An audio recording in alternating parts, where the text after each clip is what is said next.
Welcome to TRV news. జై Srimannarayana. Pocharam municipal పరిధి ఎన్నంపేటలోని శ్రీ భూనీల సమేత రంగనాథ స్వామి సహిత శ్రీ శ్రీ శ్రీ వెంకటేశ్వర స్వామి మహాలక్ష్మి పద్మావతి దేవాలయంలో మాస కళ్యాణం జరుగుతోంది. ప్రతి శనివారం పల్లకి సేవ ఉదయం 10 గంటలకు నిర్వహించబడుతోంది. అనంతరం అన్నదాన కార్యక్రమం. ఈరోజు అన్నదాన ప్రభువు పన్నాల గోవర్ధన్ రెడ్డి మరియు వారి కుటుంబ సభ్యులు పాల్గొని అన్నదాన కార్యక్రమం నిర్వహించారు. 200 మంది భక్తులు తృప్తిగా భోంచేశారు అని నిర్వాహకులు తెలియజేశారు. ఈ కార్యక్రమంలో పోచారం మున్సిపల్ కమిషనర్ వేమన్ రెడ్డి, ఆలయ ధర్మకర్తలు, మాజీ ఉప సర్పంచ్ రవి, భక్తులు తదితరులు పాల్గొన్నారు.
ఎన్నంపేటలో ఉన్నది.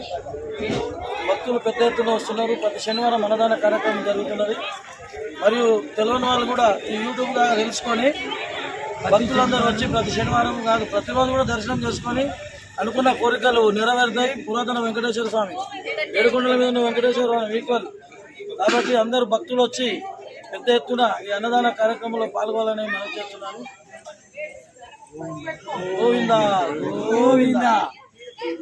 వెంకటేశ్వర దేవుడు శనివారము అన్నదానం జరుగుతుంది. చాలా మంది పెద్ద ఎత్తున భక్తులు ఎక్కువ రావాలని మీ టీవీ ద్వారా కోరుచున్నాము. పెద్ద ఎత్తున రావాలి భక్తులు. దేవుడుగా అందరినీ అనుకున్న కోరికలు తీరుస్తాడని మా మనవి.